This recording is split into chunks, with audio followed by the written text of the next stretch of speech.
transparently, I want to make a bunch of money. You're not aligned on your incentives with the company when you're on a salary basis. When I look back on it now, I don't think I love baseball at all. If your goal To is to figure out what to figure do. out what you want to do, there are much more cost-effective ways to do it than college. Hey, this is Braden, one of your hosts of the Spar podcast. This was an awesome conversation with one of my good friends, Ethan Mack.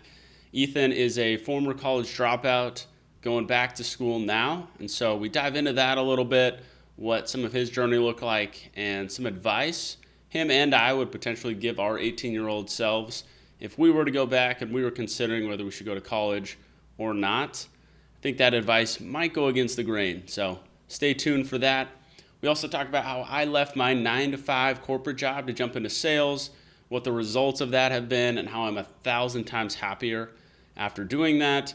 And we talk about how we want to make a bunch more money than our current bosses do. So we know your attention is valuable. Thank you for tuning in. Hope you enjoy however you're consuming, watching, or listening. Enjoy. All right, so this is the first time with the new setup, in-person podcast. Jake is not able to hop on today, and I had Ethan in town. So I'm excited. Quick intro on Ethan. Ethan is my girlfriend's brother. We've become pretty good friends over the past couple of years, I would say. And Ethan is also the first member of the Leaving Your 9-to-5 community that Jake and I are building. Yeah. So, Ethan, excited to have you down. I'm excited to be on the pod and excited to be a part of Leaving the 9-to-5. Braden reached out and let me know that he was working on the idea just a couple days back. And, I mean, I've been talking to him for a couple months now and letting him know that's basically the goal, of mine. And was the goal of his. He's done it and working through it. So, kind of excited to learn from him and the community and all the folks who join. So we don't have to make it it doesn't have to be so showy. Oh, it can be we can just relax. It is interesting because when Jackson hopped on too, my brother, it was, you get in like a mode, like an actor type of mode, when we were literally just sitting here having a conversation like nothing. It's interesting. Like, oh, cameras are on. It's like, well, I think that happens in a lot of parts of life. You go to work, you're not, that's not the same person as when you're just hanging out at home. I think that's just how we're wired. You at school, growing up, you're not the same person in school you are when you're sitting in your house. So it's interesting. Do you feel like that is a positive thing, as in should? It's an interesting I don't question. like to say should on the podcast, but for you, do you find it beneficial to adapt how you interact with people, who you are in situations? Or there's a lot of talk about be yourself always, be the same person all the time. What do you feel has made? That's an interesting question. For you? I think that no different than, for example, when it's wintertime, you're going to wear a thicker coat. You're going to wear some gloves. You're going to wear a hat. That doesn't mean, I think you can have your own style to, you're going to dress different ways depending on what's appropriate for the situation. You're still the same person. It's still your style, but it's your style that's appropriate for the situation. So I see nothing wrong with it. I think it makes sense. I don't want to be cold, to take it with the analogy, in the winter. So I think they're, it's the same thing, kind of in parallel. You're just doing what makes sense in your own style.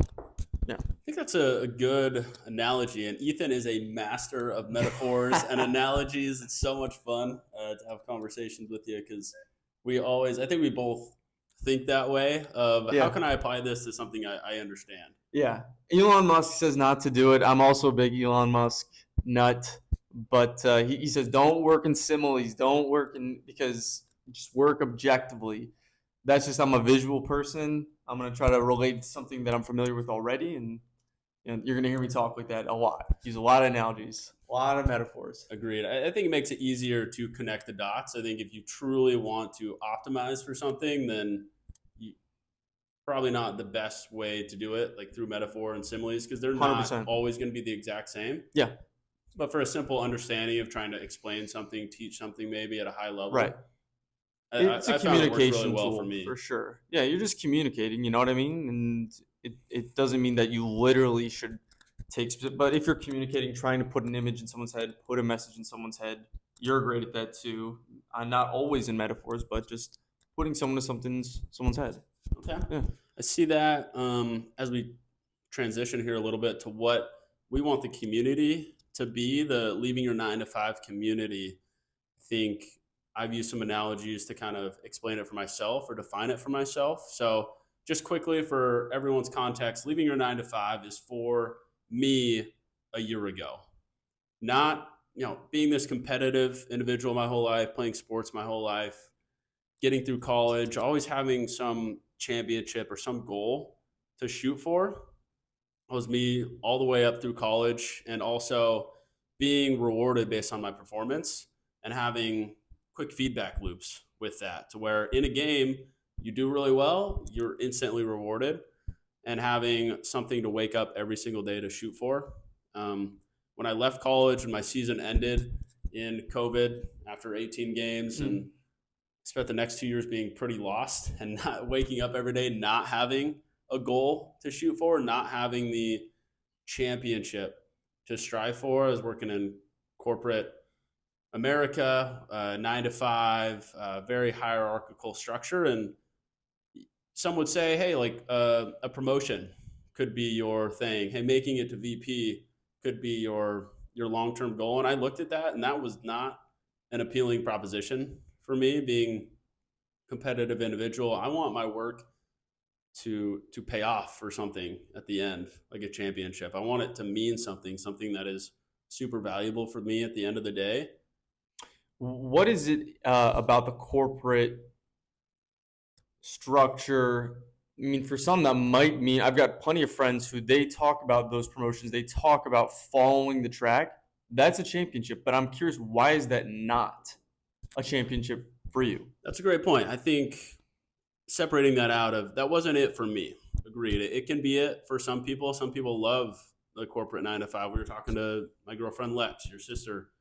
She likes her job at Disney. She likes having the structure and having a promotion to shoot for. But for me, I've always wanted freedom at the top of my list, I think, of being able to work when I want to work, how much I want to work, and be able to be rewarded for how I perform in those instances. And when I looked at a promotion for me in my old job, and I looked at 4 or 5 promotions over the course of 15, 20 years to get to the level of my VP, his job, his day-to-day was not what I wanted. And I remember the exact moment of looking at his calendar and not seeing a free minute on his calendar for something like the next 2 weeks, Monday through Friday. And I also would get emails from him, or emails looping him in on stuff on the weekends. And I know he was making a good amount of money, but I know that the higher he moved up in that company, the less time he had to actually do what he wanted to do. And maybe he wanted to work for that company. Maybe that's what he wanted to do. But for me, I didn't want to get promoted, get more responsibility, and spend more time working for somebody else, making somebody else richer, when the payoff just wasn't there for me. And he might have been making high 6 figures, probably wasn't making 7 figures a year. But if he would have said he was making like $1 million a year, maybe I would have believed it. But it took him 20 years to get there. And he, every day for those 20 years, was 9 to 5, Monday through Friday, or 8 to 6, jam-packed schedule. And that was not something that I could wake up every day excited to go achieve. I think something that people will overlook in a contrast between being in the corporate world and being in charge of, it's not always necessarily being the business owner, but whatever the opposite of the corporate world is, whatever that may be, being in a startup. I mean, there's a lot of manifestations of it. When you're in the corporate world, you're always asking permission for things. You're asking permission, even in cases where you do well. A promotion, if you think about it, you have to ask permission to be rewarded. You may pretend to take it to an extreme. You could do your job perfectly, you still have to ask permission to be rewarded for doing great. If you are an entrepreneur, business owner, you do great, you don't ask permission to get your valuation, your company be worth more revenue. You go out, you go door to door, you get all those sales, you get that profit. It's organic. You're organically and proportionally rewarded for doing great. Complete parallel side of things. You may do great at your job, as I've said, run the numbers, whatever your position is, and you still have to look toward the person above you. May I be compensated proportionally? It's a little bit less organic. Agreed. So, and there is always a ceiling on that, because I could work 20 hours or 80 hours a week, and I would still get paid the exact same month after month after month until I got to the mid-year or end-of-year reviews. Yep. But even at that time, I was only going to move up one level, no matter how well I performed. It was corporate America, very structured, hierarchical. So give me the contrast then. How would that be any different if I break away from my 9 to 5, I put in my 20 hours, my 60 hours, my 80 hours, my 100 hours. What's the contrast? How does that situation play out differently? So for me today now in my sales job that I love, and that's one of the goals of leaving 9 to 5, is to show people that you can go from where I was, 9 to 5, no championship, no pay based on your performance, to where I'm at now in my tech sales, software sales job. If I go out next week and I work 80 hours a week and I crush it, I'm going to make more money because I make money on each sale that comes from that. And the more I sell, the more money I make right away. And so that is a much more enticing proposition for me, because I can go make more money tomorrow. I don't have to wait till mid-year or end of year and somebody else's opinion of my work over the past 6 months to a year. Which, who the heck remembers what you did 6 months ago? Honestly, you can have notes, but it's really hard to make a judgment on somebody and say, oh, you actually deserve to be at manager level or director level. Like, that's why it's so hierarchical. That's why it was so step change. Exactly. There's too much. I think for me personally, I'm currently in a 9 to 5, and there's too much subjectivity as far as how am I doing. If you're in sales, it's pretty clear. It's objective how well you're doing. You do the same performance. You are waiting on someone's opinion. Subjective. Did they forget about how well I did 3 quarters ago? Did they forget how many those late nights I might have I put in based on what the company required early on in the year? Now they've forgotten, but maybe one of my colleagues more recently put in those same amount of hours, those late hours, that hard work more recently, and all of a sudden, subjectively, it appears like they did more or were more successful. I found myself in that position countless times. I shouldn't have to question. And I think that's kind of one of the reasons I don't like a 9 to 5.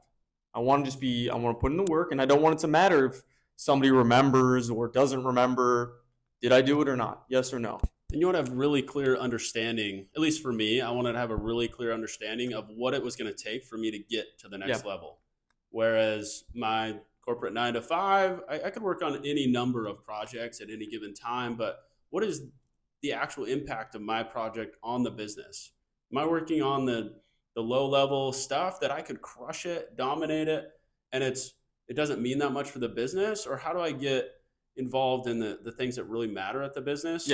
In sales, you bring in revenue. It's very clear.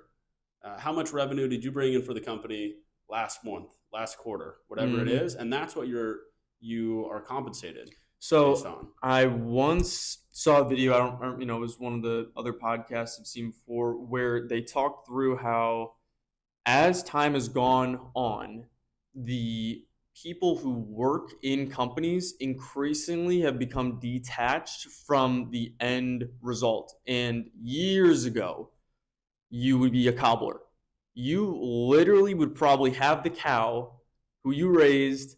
You'd get the hide from the cow. You'd nourish the leather off the cow, you'd cut it all up, and you yada yada yada make the shoe, and you'd sell the shoe. Today, you might not even see the shoe itself ever.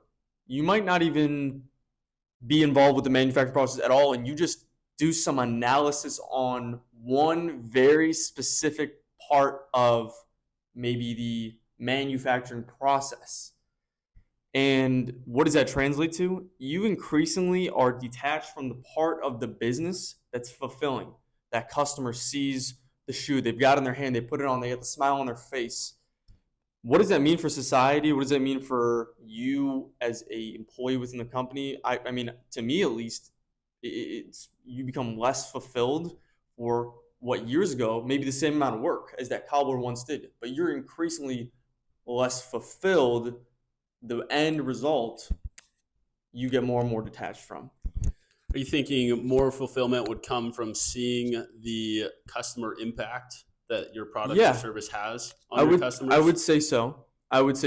Subjectively, that's my opinion personally. I think, for what I do, if I could be closer to that end result instead of just doing analysis on guessing on what the end result could be. And I get it. There's tons of value in what I do for my particular job at the moment. But I do think I would be more fulfilled if I saw the end result. I can 100% relate to that because in my old job, I was in business analytics. So grinding in spreadsheets, like you said, assessing risk, making actual decisions that would impact the end customer. Absolutely. But I never saw the fruits of that. And so I definitely did feel disconnected from the customer. And that was one of the things that my management, everything, and to be clear, everyone at my company was awesome. I worked for an awesome company. They were all great people, and they did their jobs incredibly well. And that was the perfect job, I think. I just didn't necessarily want that type of job. But going back to what I was saying, I didn't see the customer impact as much, so it was easy, like you're saying, to get detached. Yep. I almost had a belief, though, that I didn't want to be customer facing because for whatever reason, I remember people would ask me like, "Oh, so you work at this company? Do you work with customers at all?" I'd be like, "No, and I don't want to." Interesting. And now that I do actually work with customers and I do get to see the impacts of our product and the product that I sell for these people, and I get to see how their before and after has such a large impact on them, that I will say, to your point, is so much more fulfilling than just so why numbers. Did you, at least at the time, why did you say that? What was the thought? I almost viewed customer facing as problem filled or dealing with problems, really, and like problems from a customer standpoint. I almost viewed it as customer service. Think about, like a food worker, fast food worker, or a hotel front desk type of person, or a call center where problems are coming in and, hey, what's going on with this? Why does your company sucks? Blah, blah, blah. Like I almost viewed that as customer facing. And I still don't think I would want to be in one of those roles where I'm fielding support calls for people. But being on the sales side of things has been awesome because I get to meet with customers directly.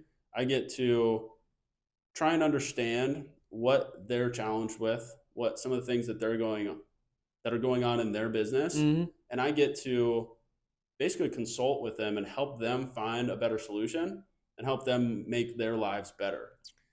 I feel like when people talk about that aspect, I've worked so many customer service oriented jobs. Everybody wants to be a part of when things go well. You, for example, when you're serving, you bring the food out, they're happy, they're eating. That's great. You love to be a part of the good part of the business, but no one wants to be a part of the business that things aren't working out well. The steak was undercooked. People are mad. People just don't want to be a part of that. People want to be a part of the good aspects of the business.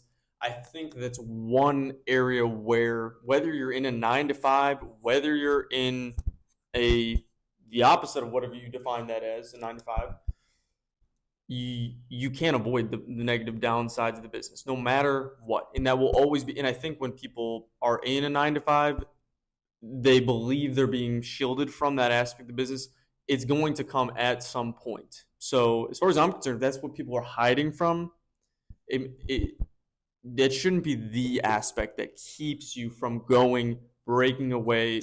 It's gonna exist no matter what at some point. Maybe I'm wrong on that. What's your take? I think it's incredibly important for everyone at a business or at a company, and this is again my opinion, but from what I have seen, people are much more likely to put in that extra effort or that extra bit of work or really go the extra mile, so to speak, when they believe in the company and the products and service that are delivered to the customer, even if they are removed from that customer experience. I would say the less removed you can be from that actual impact, the better, in my experience. But I can also say even if you are removed, having a really either clear understanding or strong belief in your product will benefit the business as a whole, because I personally am more likely to invest time after normal hours, or when things are tough and I have to push through that last little bit of work to get a project done or to get something done. I'm more likely to do that when I believe in what we are delivering to customers at the end of the day. And I think, who does that? I mean, have you ever come across a business? I'm curious on. I like to kind of think through who's doing this well.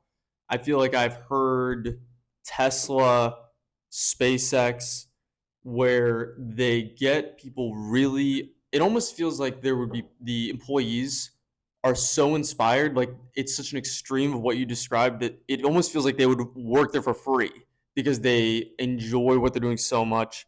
They believe in the end goal, in the product so much. It almost feels like if you take what you just described to an extreme, those people would be there no matter what if the company didn't pay them a dime. That's it to an extreme. Now, should that be the case? No, but I do believe that they're so inspired in the end goal, in the product, they just want to be there. 100%. There's a ton of value in that, in my opinion, for companies to make that the case, because to your point, Tesla, if they want, I have no idea how they actually pay their employees, but if they wanted to, they have people that are willing to work there for free because of the overall mission Absolutely. of the company. They are in a much better spot to find the best talent and to hire the best talent, which then makes their company even better over time, versus the company that doesn't have a strong mission, or the employees don't believe in the overall mission of the company, or maybe they don't even know what that mission is. Just contrasting. So the opposite of what you what we're describing here is they don't even know what the mission is. They don't even know what they're trying to accomplish. They only know objectively what they're supposed to do, no more than that. Yep. That's very interesting. I believe that's a value a company can provide to their employees, similar to health insurance or pizza parties in the office, like those types of benefits. I think as an employee or as somebody working for somebody, you're making those calculations in your head of, if I want to stay here versus somewhere else, I might get paid more money at this company, but the company I'm at now, I truly believe in the mission and what they're trying to do. I can get behind this. I think that's a qualitative piece of value that will keep people at a company and invested and putting in extra work. And it's not just a strict dollar versus dollar comparison. So reduce kind of the whole idea to, how would you put it in one sentence or one bullet point? What do we distill this down to? What's the idea? I want to put it in the context of this community. And I'm calling it leaving your 9 to 5 or leaving the 9 to 5 right now. That will change. I do need to define, what does 9 to 5 mean? But I think for me, finding a role / company and environment where your mission and goals are aligned with the expectations of you in that role. Let me break that down, because when, let's say and these are my actual values, one of my values is to become the best version of myself and to learn and grow every single day. Absolutely. And in my sales job right now, that is 100% the expectation of me from my management, from my company, for me to learn and grow and become the best version of myself every single day. And it's very clear when I'm performing at that and versus when I'm maybe not.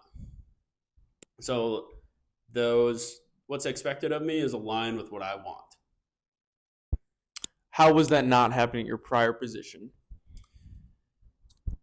In my prior position, like I said, the goal, the expectation of me was similar to grow, learn, become a better version of myself, but the payoff was a promotion with more responsibility and less freedom, which did not align with my goals for myself and what I wanted. It's interesting because you have two conflicting forces. You want to perform, you want to be successful, and you do those things, you follow that path, all to get to an end. So the means is leading you to an end that you're almost being punished for doing what you, it's like small successes for a big almost punishment versus that makes no sense. You would rather be small successes to a big reward. It's such a conflicting feeling. I find myself in that position at the moment. You know, I'm very successful day to day, all to, as you mentioned, more responsibility, less freedom, maybe some more compensation. That was a big thing for me. I transparently, I want to make a bunch of money. And so I want to make more money over the course of my career and life than my VP at my old company was making. Interesting. And so I saw that ceiling for myself was one thing. And I said, I can go down this path for 20 years and I'm not going to get to the level that I want to get to. Was the number one thing. And number two, I want to do that because I want freedom. I love to work and I want the freedom to work as much as I want, but I also want the freedom on days where I don't want to work. Absolutely. To not have to work. And I saw in my old role a promotion as more expectations and more obligations than freedom. And I saw, extrapolating that further, I saw more income, but a ceiling on my income 20 years from now. And I saw less freedom for myself and less of what I wanted. So I had maybe more money, but it was capped below where I wanted it to be. And I saw less freedom for myself. All right. Let's pretend there's folks out there that hear what you say. They're like, this guy's completely right. This is resonating with me perfectly. Now what? I wake up tomorrow. I have my rent, my car payment, my health insurance that needs to be figured out. I'm thinking, I agree with this guy. What do I do about it? How do they just, I guess they've identified there is an issue where that they do agree with you. What would you say to them? What should they do about it? That's a fantastic question. And that was me last year. That's me today. I'm like, yeah, this is a problem. What do I do about it? And that's the whole point of the community right now. That's the whole point of the business I'm building, is to help people go from where I was, where you're at now, to where I'm at now, but also as I grow to whatever level I am at to get to that point. So right now, I'm loving my job in SaaS sales. And so my goal with this business right now is to take me a year ago and make that path that I went through for a long time, from being unfulfilled and lost in that job to where I'm at now, where I'm 1,000 times happier. So how can I make that a lot easier for people? I almost want to parallel something that comes to mind at the moment. You know, I was just mentioning I've got, bills to pay and I'm very unfulfilled in what I'm doing. If you've heard of the hierarchy of needs, it's almost a parallel to the hierarchy of needs. If you ever hear of like Maslow with food, shelter, you need to, whatever the solution is, those still need to be, with the goal being fulfillment at the end. And it's almost like I need to figure out a solution that will keep me sheltered, keep me fed, pay my medical, and then I can evolve to, well, am I free? Am I in control of my time? And then with the end goal ultimately being fulfillment. That's almost what comes to mind with what I would like to accomplish. But I can't just jump to something that's fulfilling but not creating revenue, paying my bills. I think a lot of people try to do that. They try to do something, when you're in school, they say, do something you love, man. And it's like, maybe what I love makes no money. Maybe it makes no, and that's why you can't go out of sequence. I almost have to think you need to make sure you're satisfying those bottom lower tier items before you get to that thing you love, man. Agreed. So what I hear when you say that is, I'm in my job right now, but I got to pay the bills. I got to put food on the table. So how do I leave my current job potentially, or how do I get out of this, off this path that's leading to a place I don't want to go and onto another path? Mm-hmm. And that is 100% my goal with this. So I'll just tell you kind of my story and how I think that can translate to helping other people. And if you can, just throw in some almost director's notes of, if you can tell me your story, what you were thinking in the time, and then retrospectively seeing how certain things played out, what you would have done differently to quell whatever it was at the moment, to solve the problem. So kind of walk through that, throw in some director's notes. Absolutely. So let's start in college, end of college, because that was kind of the genesis of when this started. But or can you actually start one more, a little bit earlier even? What was happening when you were in school? What were you being told? What was your vision? And then kind of talk about how, what you did, and then maybe what you even would have done differently if you go back in time. Yeah, for sure. So in college, I have an economics and a finance degree. I was playing baseball, and baseball was my number one thing. I was not going to college necessarily for the school piece of it.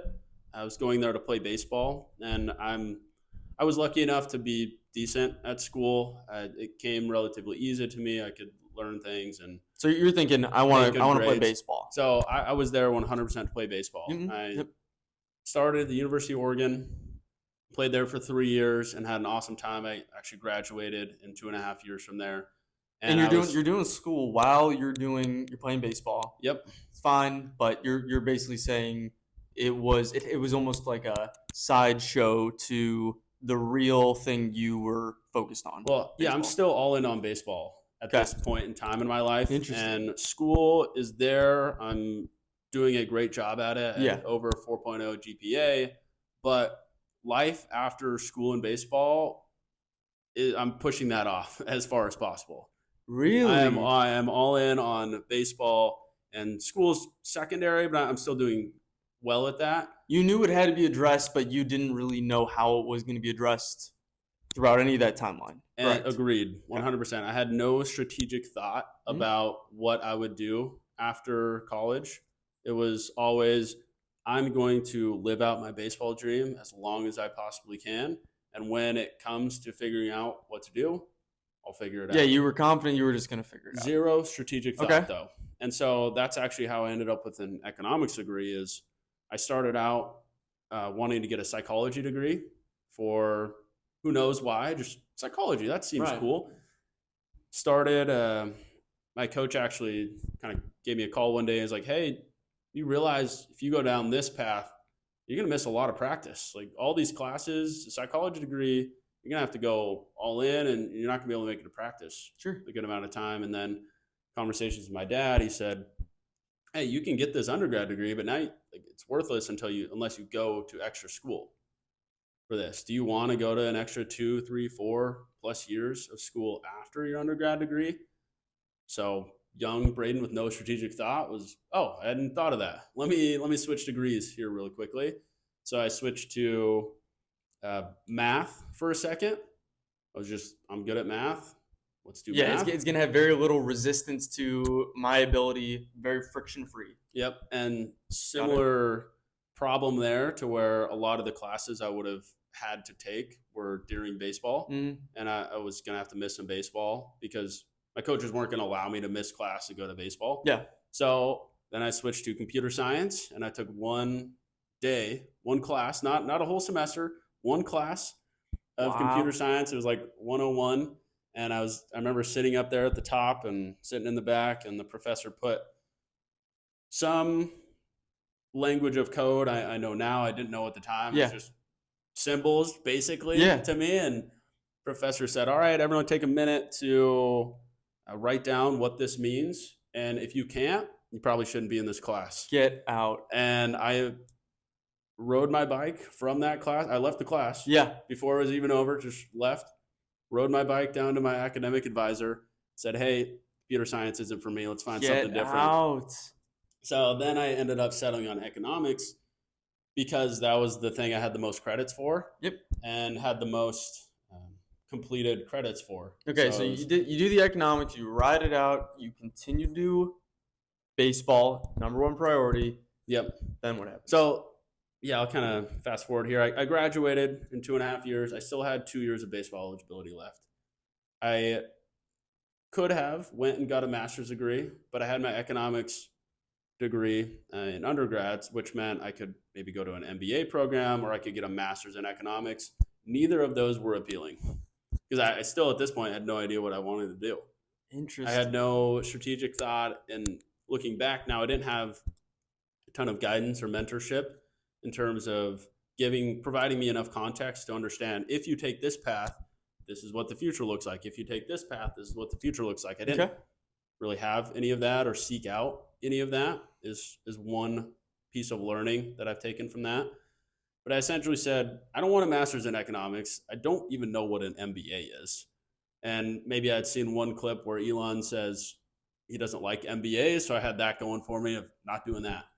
So I ended up, because I had 2 years of baseball eligibility left, transferring to what was at the time called Dixie State in southern Utah. It's in St. George, Utah, beautiful place, but it's now called Utah Tech University. So I transferred there purely for baseball. I already have an undergrad degree. These guys that were D2 at the time had no master's or graduate type of degrees. So my only option was to get another degree, another bachelor's degree. So ended up just saying, oh, finance is similar to economics, so let's do that. I don't care about school though. I'm literally here just to finish out my baseball career, see where that takes me. And it wasn't until my last year of that, or going into my last year, that I seriously had to consider, the heck am I going to do when this is over? You had been panicking. And I was, so right after my second to last year, going into my last year, that summer, I was lucky enough to get an internship from this Fortune 100 company that I ended up working for long term. But I got a summer internship with them through a friend that was working from them that I had known from Oregon. So she referred me in to this internship. I went through a pretty intense interview process, ended up getting the internship there, which then I did the internship, did well. They gave me a full-time offer to come back. So that's how I ended up there. It was kind of, I was searching on LinkedIn for a place to work in finance / economics. This one came up, knew somebody. I just I fell far so into good. it. What's the issue? All I'm kind of saying is I fell into this. This was not strategic. This was I found this, okay, let's do that. There was no strategic thought here. And what ended up happening is, so I went back for a full-time role. And my goal, I remember as soon as school was over and it was time to move to Dallas, Texas at the time where they were located, my goal was, hey, I don't even know. I kind of know what this job is going to be. I don't think I want to pursue this long-term. This is going to be a 2-year project. At that point. At that point. Even at that point. I remember thinking this is going to be a 2-year project for me. Yeah. And I'm going to use these 2 years at this company where there's great people. It's a well-established company, super smart people. I'm going to try and build up as many skills from this. Mm-hmm. And from that, I'm going to find a problem that I'm going to solve. I'm going to create my own business at the end of 2 years and make this work. Good. So I went down there and 2 years went by. of doing pretty well at this job. I got promoted in the first 9 months, which was above average, and was actually really good at this job. And remember, like almost every day for those 2 years, waking up of what am I going to do? What am I going to do? What am I going to do? Like I have no business ideas. I have no direction of what I want to do after this. And like we talked earlier, then looking at, okay, well, I could just keep going on this route, but having the looming less freedom and ceiling of compensation to look forward to.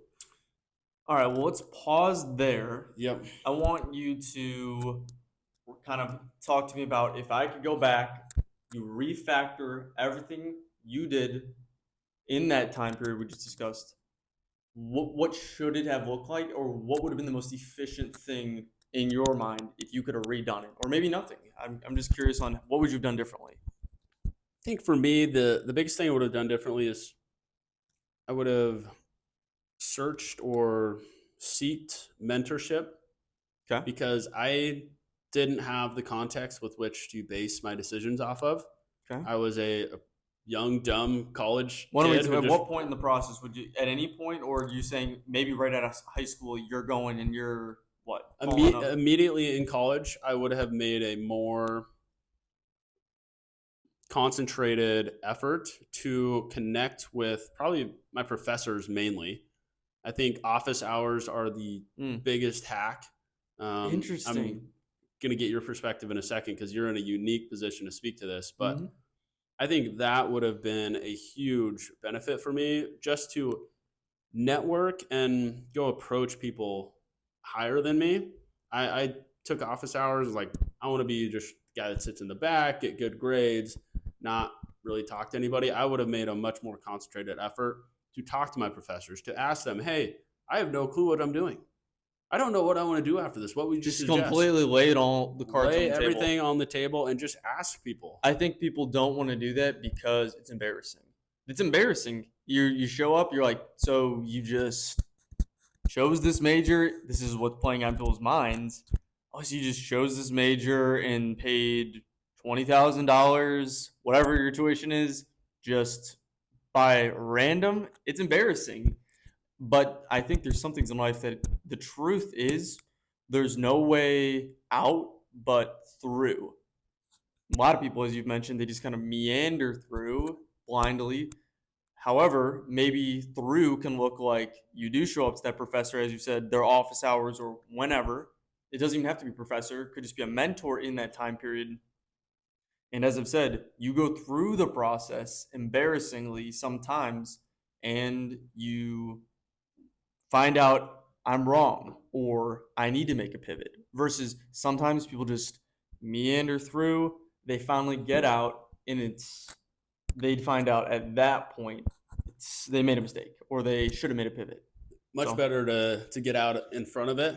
And for sure. That's one thing I would have done differently is really seeked out help and feedback and just ask people, hey, I don't know what I'm doing. Help me. Like, where would you suggest I go? So, I want to, not use up all day of your time, but I think fast forwarding a little bit, that's kind of where I was. I was just, I'm going to get good grades. I want to play baseball, and everything else in my future is it'll just like, we'll figure it out kind of situation. I think that put me in a spot where I spent, let me back up. I think a lot of people do that. I would say most of my teammates, if not all of them throughout college, all had a very similar, if not the same exact approach. I can probably count on one hand the number of people that were playing baseball, but also had their path or their career or had that as a main focus for them and had a plan for what they wanted to do after they were done with baseball. On one hand, interesting. Of the 5 years I played collegiate baseball. You could kind of say that, not everyone who plays sports, but just a parallel is, I would say very similarly, those who, in my time in school, who definitively had a path, I would put it on one hand as well. And it's interesting because a lot of people will go, I want the experience. I want to make friends or party at the bars. And I always think when I hear that, So you're basically paying $10,000 to go to a summer camp. You're paying 10,000. I mean, if that's your goal, people talk about their experience. Well, just know, you're paying $10,000 for the experience. No different than when you go on a cruise, but just know that for those who that's their goal in going to school, you're paying to basically have an experience. You're paying like a cruise, like a whatever it may be, like a camp. Agreed. And I don't want to set any like binaries here if you have to do one or the other. It's You true. can do both. I could have still had the same exact college experience I had and prep myself a little bit better for the future. And I think that's one of the things I want to do Okay. with this business is if somebody at the time would have came and talked to our team and clearly communicated that, hey, I was in your shoes. I was on this team or I was on a team just like this. And I had no direction. I had no strategy. I went to a corporate job that everyone said was awesome and everything on paper said was the most perfect job. And I spent 2 years being incredibly miserable and for these reasons, because there was no championship to shoot for and because I didn't get paid based on my performance like I do on this team right now or like I did when I was in your shoes. And so I want to help you guys skip the 2 years of hardship and sadness and skip right to where I'm at now, which is I get paid based on how I perform and the ceiling is unlimited. And every single day I wake up with a clear goal in mind. If somebody would have came and said that to our team or to me at the time, I'm not sure if I would have latched onto that, but I know that there was a couple of people, hopefully me included, that would have. Or at least maybe I would have seen that like 6 months into that role or a year, I would have had that to lean on. I would have known that what I was feeling was not just me, that it was a common thing for athletes or competitive individuals in my spot. So that's kind of my goal with this is to cut out the 2 years of hardship and pain that I had and get people who are in that same position, competitive, want big goals and want to succeed and make a bunch of money and get them right to the spot I am now, which is 1,000 times better than going the route I did. And it's like the saying where a dumb person, something happens, they don't learn their lesson. A smarter person, something happens to them and they learn. The smartest person sees something happen to someone else and they learn. And it never has to happen in the first place. And that's for anyone who wants to be that person, the smartest. They can look to you as a resource, learn from you, your pain, and not have to go through it in the first place. 100%. And I think the other thing I was struggling with, maybe in the 2 years, one of the painful things was I wanted to be an entrepreneur. I wanted to start my own business, but I had no ideas. I didn't know the first place to start. And so even for those people, maybe you're going through the muck of that right now. For those people that don't have a business to start, but that's your long-term goal, that was also me. And I think sales is the perfect bridge between where you're at in that situation and entrepreneurship, because like you said, you got to put food on the table. You have to pay your rent. Like you have bills that you have to pay. And so sales, you can get paid to learn all the skills or to learn a major skill, if not the most important skill of being an entrepreneur. And you can almost say like, it doesn't matter if, like I've said, people want to do what you love. They'll tell you to do what you love. And let's pretend you are doing what you love. It's irrelevant if I'm starving or can't not paying my bills. Even so, you can't just do what you love. You need to build the pyramid up to what you love for it to even matter or to acknowledge it. Pay the bills, get the shelter, etc. Support the family, do what you love. That can only matter if you do everything below. 100%. And I want to break that point out a little bit too, a little tangential, but I realized a couple years after the fact, when I was playing baseball, if somebody would have said, do you love baseball? I would have said, absolutely, I love this game. When I look back on it now, I don't think I love baseball at all.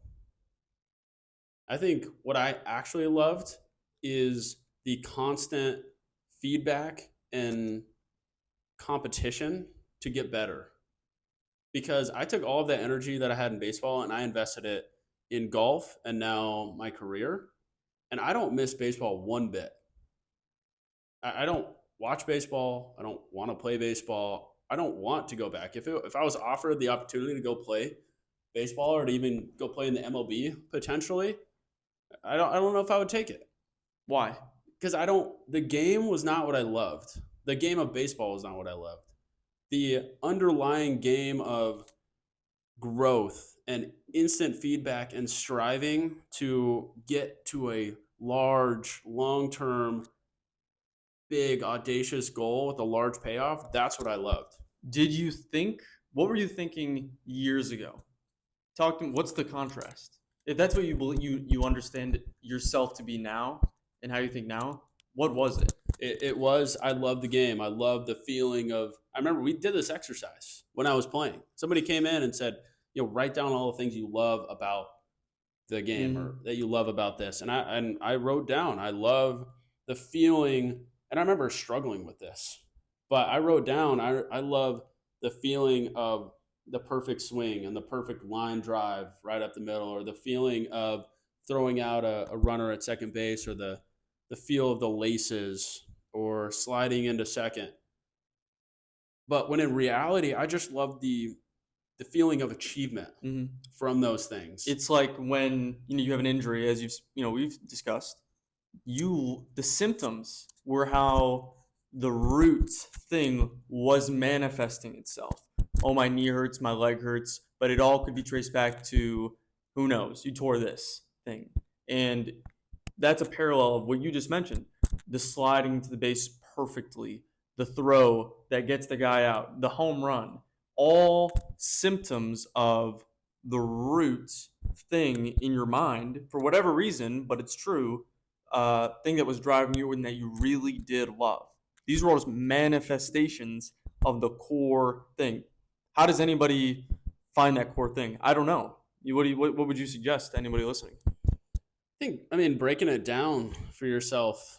Trying to explain how I ran into it, and then maybe that'll be helpful. But yeah, I learned that, or I figured that out because I got to a point 6 months after not playing baseball and waking up and realizing I didn't miss it at all. And I remember trying to think for myself, okay, well, I just took all that energy and I invested in golf. And so that's why I don't miss it anymore. But then I'd go play basketball with some of my buddies, and I could have said the exact same thing that I did about baseball, about basketball, about golf. And then one step further, I could have said it about my job at the time, because while I didn't necessarily like my job and I was in a tough place with it, when I succeeded in my job or when I crushed a project or a presentation, I had the same exact feeling I had when I hit a base hit in the top of the ninth inning and we needed a runner on. Like, I got the same high and the same feelings of joy and passion. From what I'm hearing, if you succeed in your goal and you take this over a timeline, you continue what you're doing, it compounds, and it gets to be the maximum amount of what your goal is. Perfect success. You would be what? You're extremely competitive in whatever it is. It's to a maximum. What else? You're doing what you're doing and trying to accomplish perfectly. I'd be curious on if we took what your goal is and we blew it up perfectly and it all played out to an extreme, I would wonder what that looks like. What you just wake up in that day, we're talking 40 years from now, however many years in the future. I would love to know what that looks like. What does success, perfect success, look like? I've thought about that for myself recently too, as I design my days. And it's been so interesting. I've talked about this on the podcast before, but I find that I don't enjoy the same things other people do at times. I don't really like concerts. I don't really like being in social places. I used to go to the bars. I used to go to venues and concerts and stuff, but I only really found myself enjoying those when I was drinking. And that's people can drink, that's totally fine. Sure.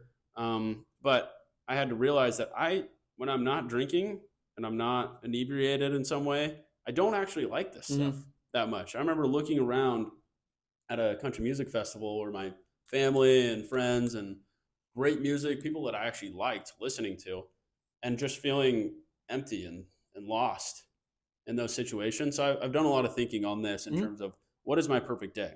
Would love to, yeah. And my perfect day, and this is if you've played out your goal to an extreme on a timeline, refined it. What does that day look like? What are you doing? I don't know. I mean, yeah. I think, what is the max amount of competitiveness? What does that look like? Yeah, I think, and competitiveness for me, I would want to define that, but I'll start with, my perfect day as I can say it right now is wake up start making a cup of coffee, grab a Celsius, something like that, and immediately start working on the biggest, most audacious goal I can think of at the time, while also see myself achieving at some point. And get a couple of hours of deep work towards that thing immediately. I completely hear what you're saying. Okay. Is my perfect start to my day. Some sort of caffeine, because I do enjoy that, and some deep work where I can make some progress towards a big, audacious, awesome goal.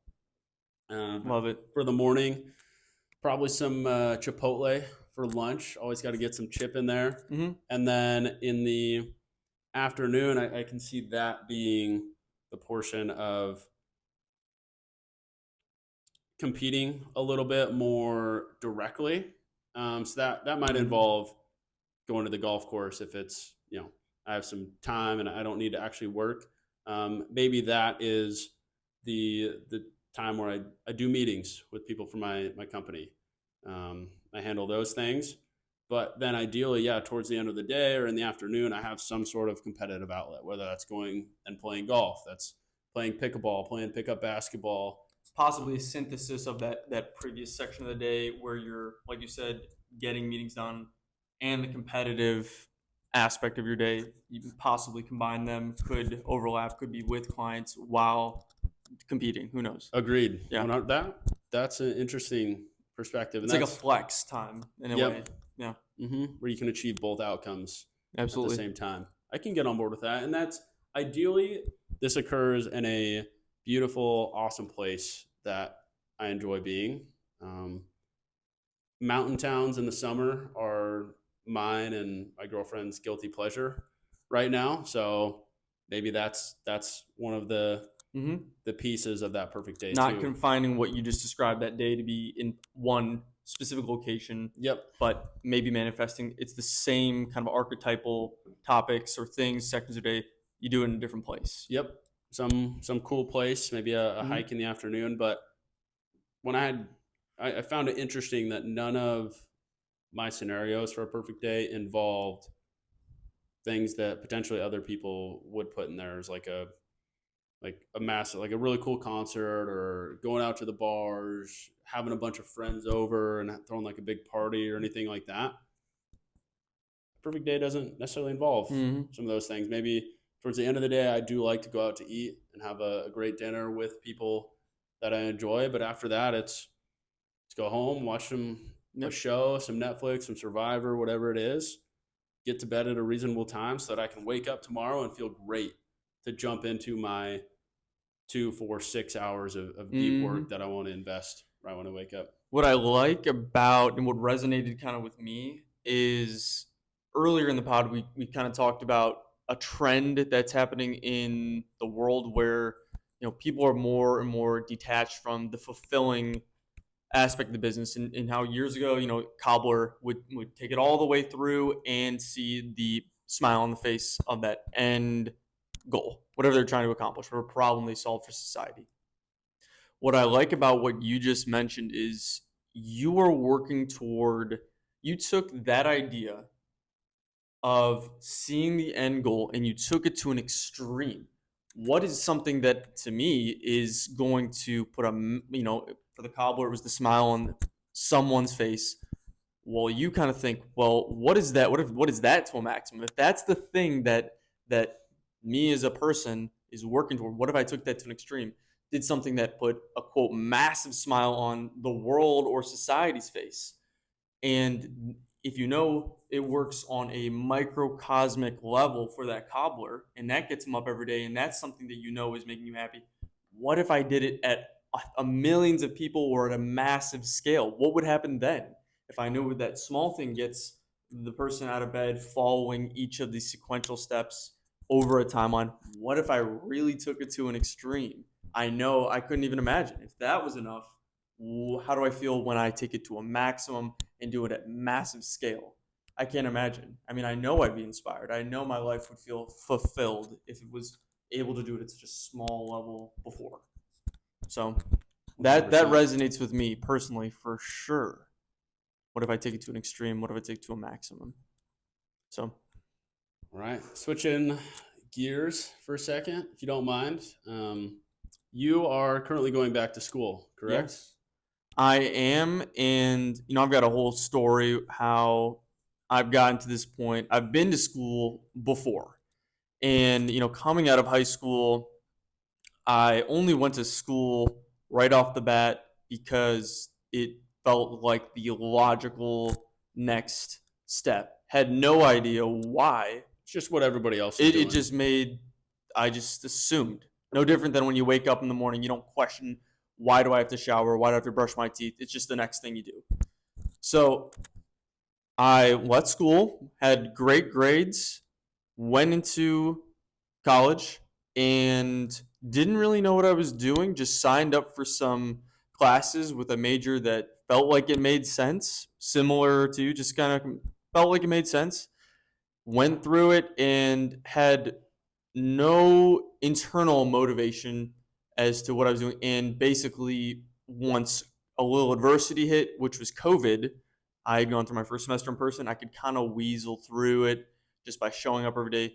But to do virtual classes during COVID, if your heart wasn't in it, it just wasn't going to naturally happen. You're not seeing all your friends walk into class every day, invite you to breakfast. You're just alone and basically alone with your own motivation and that alone. Anyway, it didn't work out well. So that doesn't work for any of you who are in that position. When you're paying thousands of dollars and there's no one but you telling, show up, it's just not going to naturally flow. So for me, I ended up leaving school, and just my personality is I love to keep going. I love being productive. I'm not someone who wants to leave. It just happened to be my circumstance. It just, the gears weren't turning right. Like the situation wasn't making sense, and I failed naturally. So I wanted to be productive to society. I wanted to continue learning. I love learning, and was able to get a job.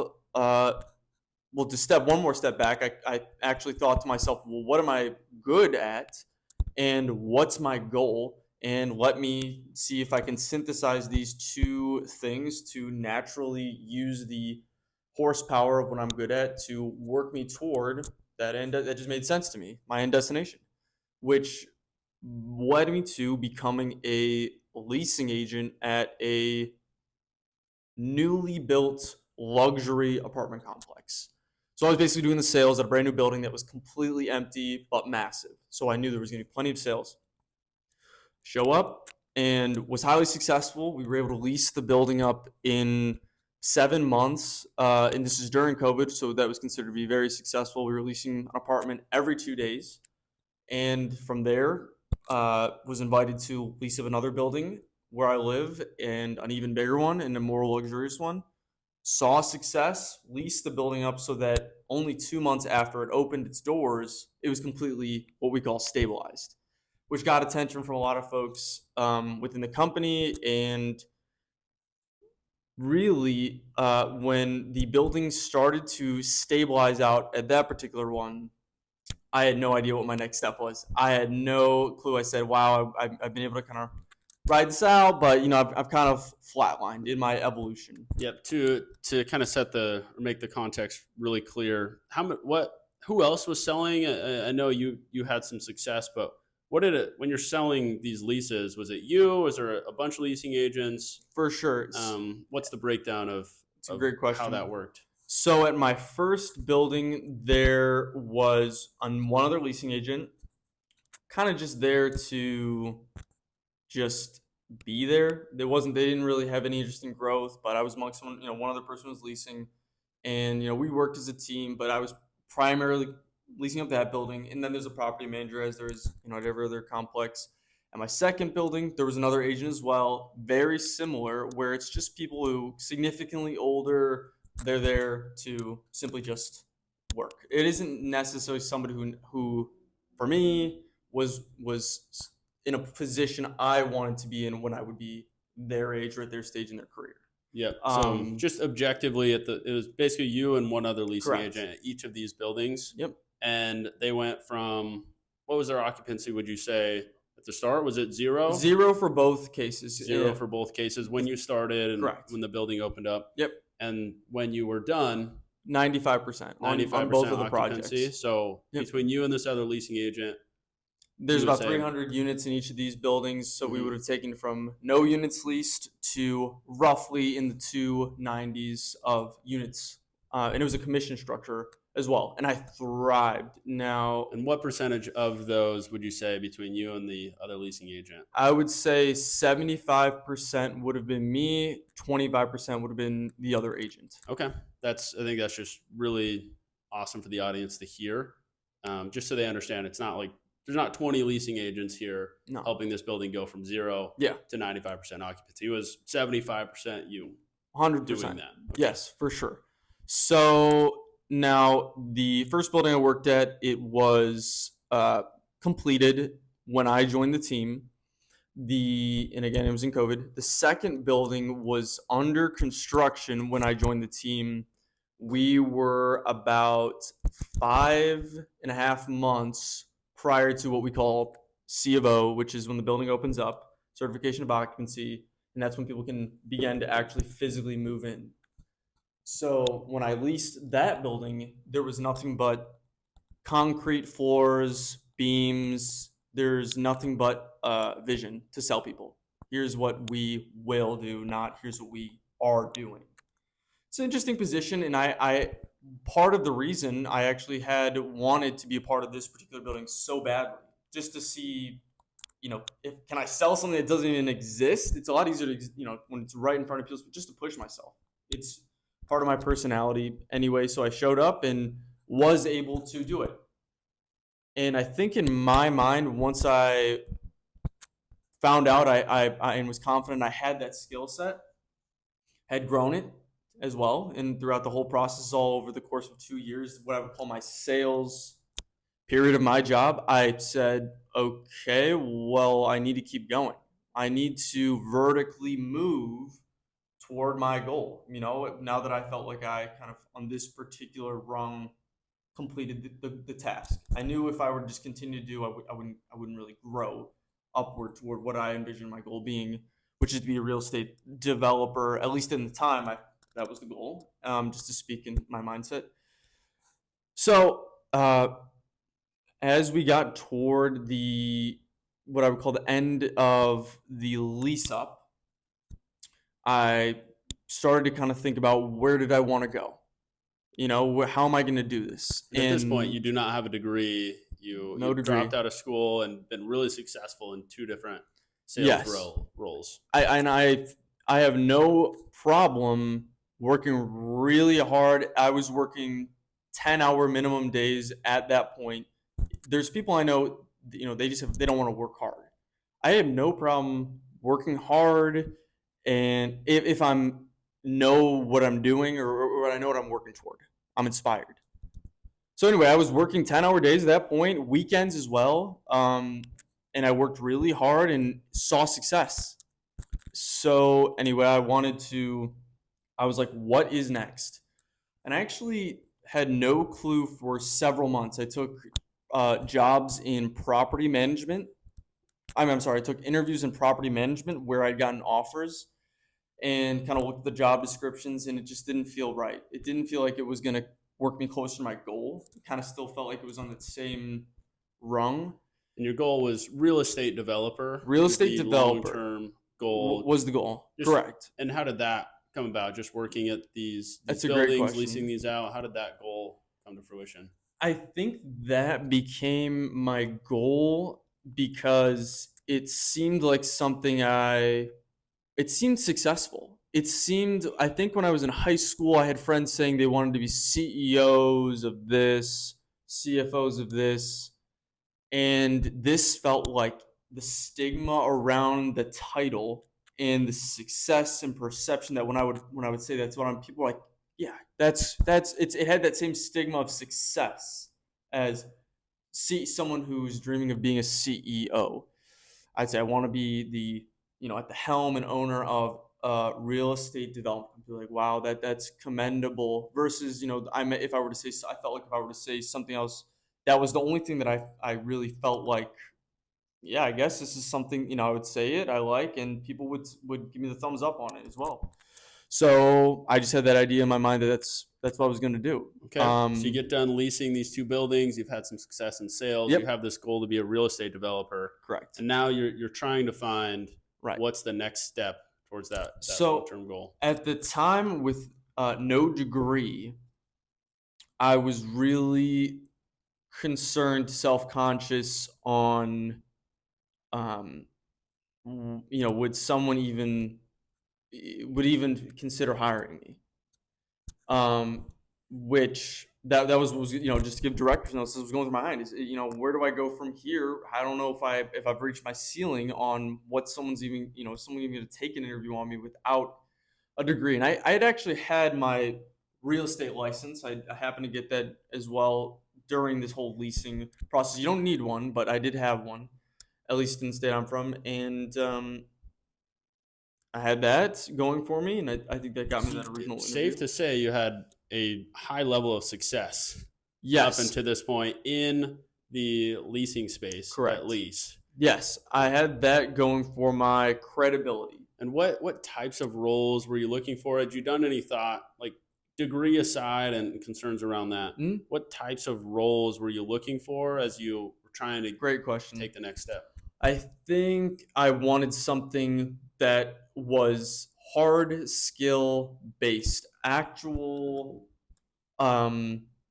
analytics and analysis, and something that would get me from what I would call employee, kind of foot soldier in the hierarchy, to more so someone who was decision making. When you're a leasing agent, you are not a decision maker, you are a decision taker. You are a executor. And I wanted to evolve to the next level up, which I would call decision maker. I wanted to know what it took. I didn't even have to necessarily be the decision maker, but I wanted the knowledge to be able to make decisions, because it's unreasonable to expect to go from complete executor to straight to decision maker. There are rungs along the way to that evolution, and I think that's what I wanted. I knew I needed to do somehow get from here to here, and that possibly there would be steps along the way. Anyway, so that's where I found myself, and I was nervous that I couldn't get. No one would take a look at me. No one would let me take that next step, even though I felt like I was completely capable. So just to jump back into the kind of realm of the story, I took a few interviews that I ended up getting offers on. The money was not a priority whatsoever, but the money was enough. It was more than I was making at the time, salary. So what I ultimately did was, there was someone within our company I had built rapport with who was at the executive level, not even at the management level. This was someone who would kind of be oversaw multiple projects, multiple divisions. Anytime this person would come to the operations office, I would make a point to talk to them, check in with them, build a relationship. And all I did at the time was when I was looking for guidance, I just was kind of swirling around with my decision making. I reached out to him and said, I am lost. I don't really know what my next step is. You happen to be doing what I would like to be doing. What would you tell me to do? What's my next step? How do I get closer to your position? And he said, let me come back to you in a couple months, and let you know what I'll have to think about that. And at our company, we were evolving from what was only funded by a high net worth individual who owned all of the equity within the company to what was going to be a fund where we would get multiple investors across the country. Point being, it wasn't one source, it was multiple sources of equity. And with that, there's much more paperwork that needs to be done, much more due diligence that needs to be done. And it happened to be that this particular individual, we had a great relationship, and he reached out and let me know that knowing that there was going to be plenty more work to be done at his particular level of the company, he would want some assistance and gave me a job offer. And there's sort of smaller steps along the way to that point, but just to kind of, I met with various other people in the company, talked through my abilities at the time. At no point did my degree come up, but they'd seen my ability to do work ethic. And there were people who vouched for me who had seen it up close in person. And it just happened to never come up. And I think for them, maybe they cared, maybe they didn't care, but I think they saw my work ethic, built, my willingness to work long hours, and that was what they, at least in their mind, the box that needed to be checked. Got hired up at what I would call more of the corporate level of the business where I am today, and have been working for a little bit over a year and a half. There's a couple of things in there to break down, I think. The first piece being you just had kind of built a relationship with this guy, just being a person with him when he came in, and you talked to him, and you just asked him, what would you do if you were me, kind of situation? With no intention of being hired by him, nothing but his knowledge. That was all I wanted. Which is crazy. We were talking about this 20 minutes ago about how when I was in college, I wish I would have done more of that. So it's awesome now, kind of full circle, that was just what you did. You found somebody that was in a position that you wanted to be in eventually. And you just asked, hey, I don't know what I'm doing. Yeah. I have this goal. Did you make it clear to him that, like, hey, I have this goal through the course of these conversations? So, yeah, there was I would mention every single time we were together, and I'd mention it to my coworkers as well. We spent many, many, many months together, many hours together, and I was just always mentioning that was my goal, and not from wanting something from them, just it naturally would come up. Why are you here? What are your dreams, type of thing. So it naturally would come up with him as well. And as I've said, I was looking for guidance, and I mentioned it to him. It's awesome. So you made it known that you had this goal. Yep. You asked the question, which I think is so straightforward and simple, but can be incredibly hard for some people. I know for me, it was hard to just ask the question. Yeah. And so you did that. And then the other concern you mentioned is that you didn't have a degree. Yes. At this point, and almost the outside perspective on this type of role, it would seem like this type of role would require a college degree. Absolutely. Correct? I would 100% never have thought to, in fact, I may even have been tempted to ask him for a role if I felt like I was qualified for it. I think one very important side note to everything is there was never a day I was late, never a day where I wasn't working hard. And I think I had shown success on goals I'd set. So I do think that massively gave me credibility to anybody who witnessed the whole process, in my journey up to that point, is that they had seen I had uh, done what I was going to say I was going to do, and hard worker, things that I think are typically in the interview process difficult to quantify versus a degree versus hard skills.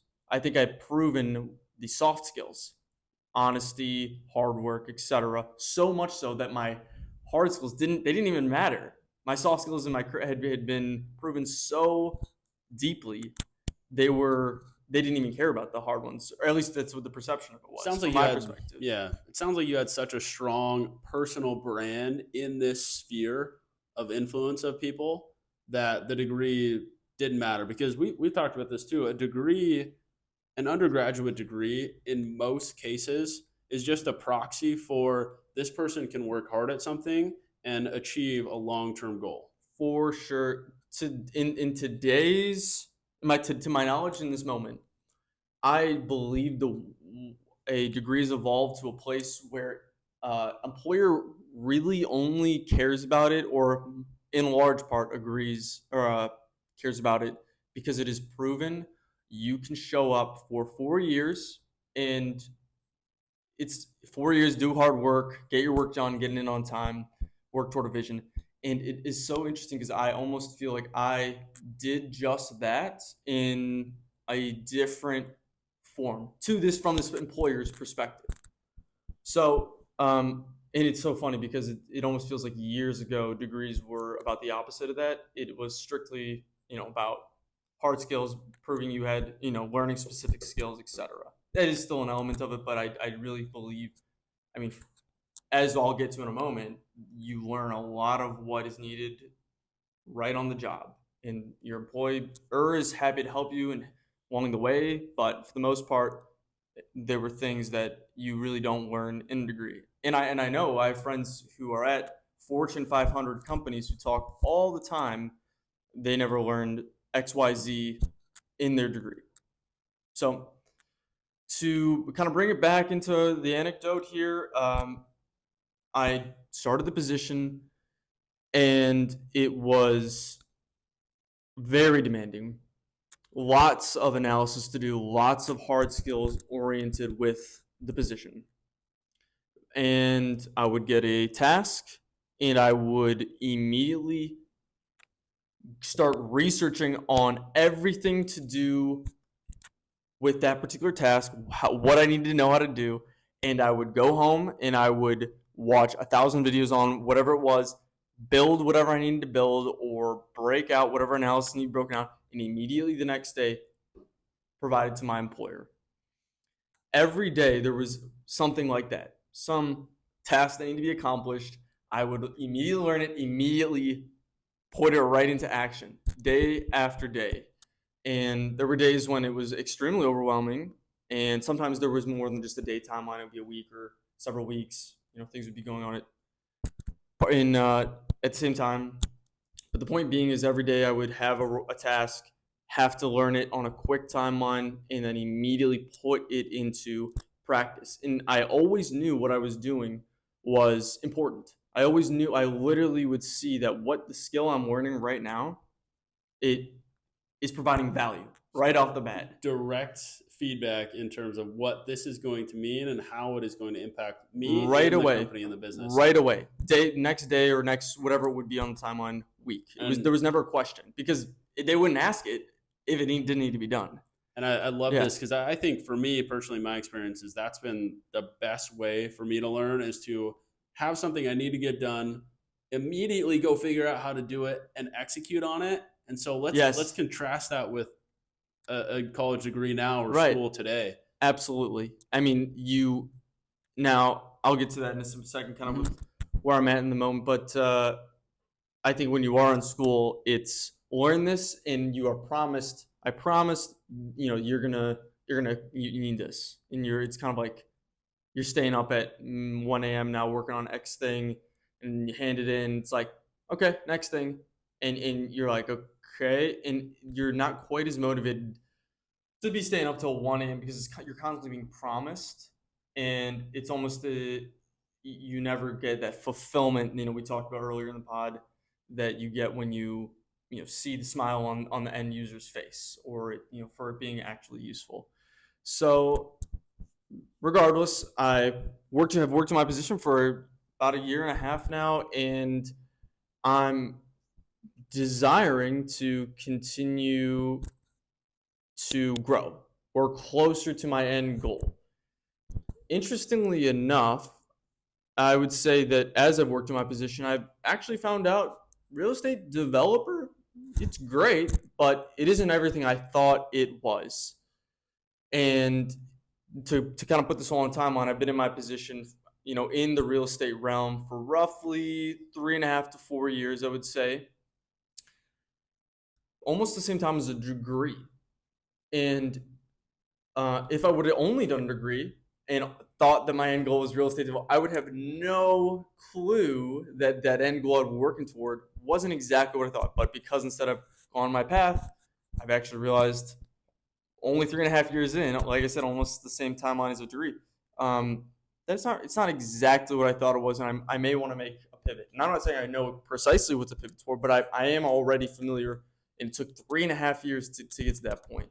So with that knowledge and knowing that, I have decided to join my degree, restart my degree, or at least the process, so that I can have the credibility or status to possibly make a pivot. Is that the right decision or not? I would say I have no clue. I just know that inaction is, you need to always constantly be doing.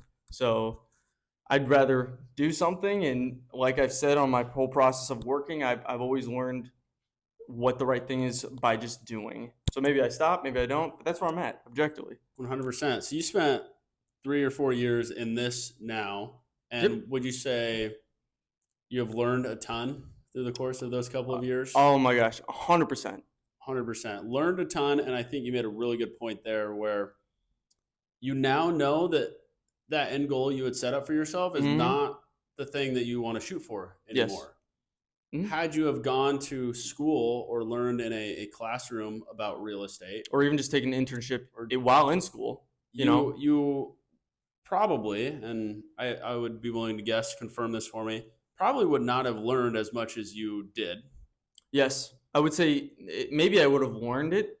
I don't think I would have retained it. Know it at the level you do now would have been correct. one thing. You would have been paying for that education. Yes. You would have negative money from your net worth or your bank account. Yeah. And you would have got to the end of those 4 years and probably not had the context with which to make the decision whether that was something you wanted to pursue further or not. Absolutely. I would say objectively everything you said is accurate. And just to contrast with what did occur, I was being paid to learn. I learned and retained massive amounts of knowledge and saw why it was important immediately. And I got further clarification on the direction I wanted to go. So unfortunately, I really don't know how replicatable my particular situation would be. Maybe it is, maybe it isn't. I just know that a lot of people do just go the degree route is because it's very replicatable at scale, and it's seen to be much more of a sure thing. I think if anybody were to, yes, take the risk of trying to replicate what I did, it could work out. However, you may not get that next step, every single step along the way. Maybe you fail, or maybe you don't get to that position where you're wanting to become a managed decision maker. I don't know. I just know that I think it's difficult to replicate. It feels like it's difficult to replicate personally.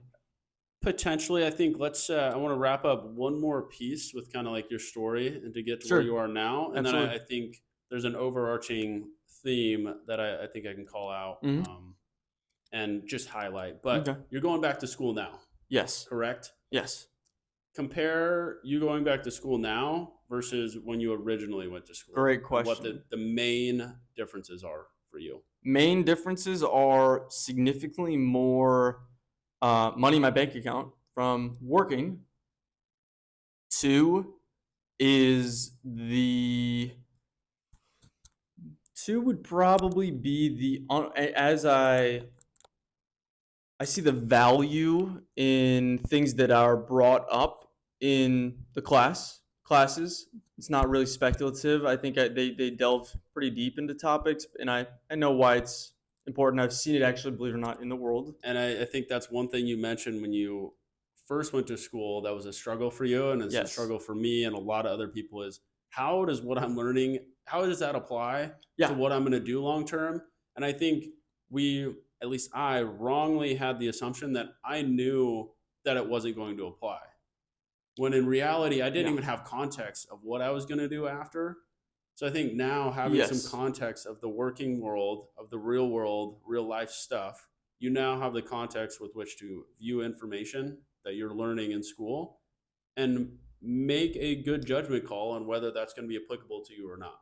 Yes. Would you say that's the case? Absolutely. I think there were things along my path that I would love to have more deeper understanding on. I know why they're useful. I'd love to kind of understand the theory deeper into it. And I was talking with you the other day. There's certain analysis that's done that I've had to do, and just it had to get done, and I don't necessarily per se understand it. And now that I've taken a class, that's how this works. That's how this calculation, the theory behind it, comes together.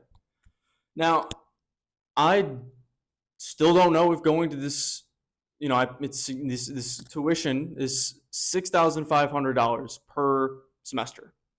Just got the bill, and still don't know if it's worth it. I really have no clue, and it's interesting to me to think through if I took that same $6,500 and what's the opportunity cost of that? Is this the most efficient use of that much money per semester?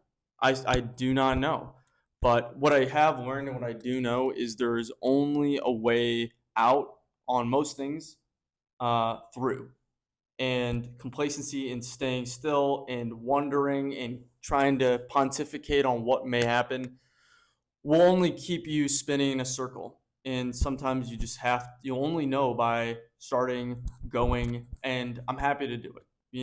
It's worth at least making some progress. Even if in the wrong direction, I can eliminate that particular path as being useful. And to sum that up, with all the information you have and with the goals you have for yourself now, you don't know if those are going to be your long-term goals. You don't know if that's always going to be the case. You don't have all the information. But with what you do have and with what your goals currently are, you believe this is the best course of action. Yes. And acting on that is better than not acting at all. Yes, 100%. You hit it on the head. I know the wrong thing is doing nothing.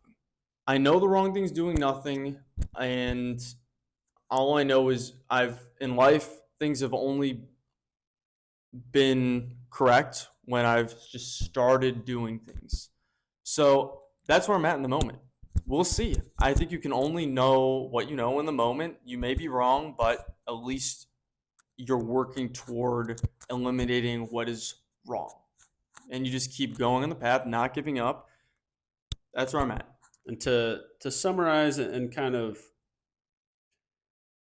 take out of it what I think an important lesson is you were in high school, you had good grades, you did what everybody else was doing, and what seems to be the norm for most people is once you get done with high school, you go to college. Yep. That's been the thing that you do. So you did that. You were in college, you were sitting in classes and could not understand how anything you were learning was going to apply to the real world. Worse, I assumed. You assumed it that wasn't none of it was going to apply.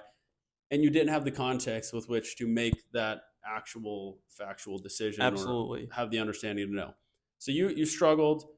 You dropped out of school because of it, because you couldn't see how school was actually going to help you. And I'm a believer of I'm not going to do something that I believe is bad.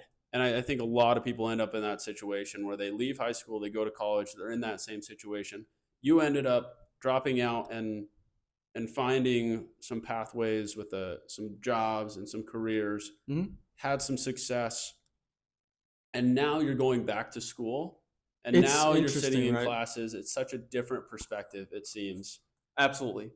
And I still sometimes I think to myself, does this even make sense? I've already it's almost like things have happened in reverse in my life where I have made some money, gotten the position, learned and been at the job, and retroactively am now going what most would do first. And you almost think to yourself, I think to myself, does this even make sense? I don't know, because I feel like I have that knowledge to already execute, and I'm almost doing it out of curiosity and interested in. I would rather. I know society will expect a degree, so therefore, almost like why the same reason I went to college in the first place. I still know they're going to expect it of me, even though I feel as though I per se don't necessarily need it to get that knowledge. Agreed. But you are currently pursuing that so that that is not the thing that's going to keep you Yes, from getting a job. So absolutely. that's your reasoning, and the thing that would make this college degree worth it for you is just to have it on a resume to check a box. Yes, But on top of that, you also have much more context with which to apply to what you're learning. yes, And you can take all of the things you're learning and build upon previous learnings. yes, So you have that going for you. You also know that finance is the degree that you want to yes, get based on real life experience. Whereas yes, contrast that with my situation where I kind of fell in to economics because nothing else was going to work. And so I blindly fell into economics. You are actively choosing to get a degree in correct. finance. So to kind of sum this up for people that maybe don't know what they want to do, and maybe they don't know if college is the right way to go, or whatever, and they're trying to figure out if they should go to college, if they should not. I just would have liked, when I was at that point, permission to know that you don't have to go to college right after high school. And in some cases, I would say in your case, it's been more valuable for you to come back to school or to take classes and go to college after having some real world experience. Totally. And so I think, like we've talked, the norm of just going to college right after high school, just want to put it out there, I don't think that's the best way to do it. Personally, that's my personal opinion. And I saw that in my personal experience, to where I was a smart kid. I got great grades, but I agree with you. I did not retain as much information as somebody who was coming back to school, who was in those same classes, who probably got worse grades than I did.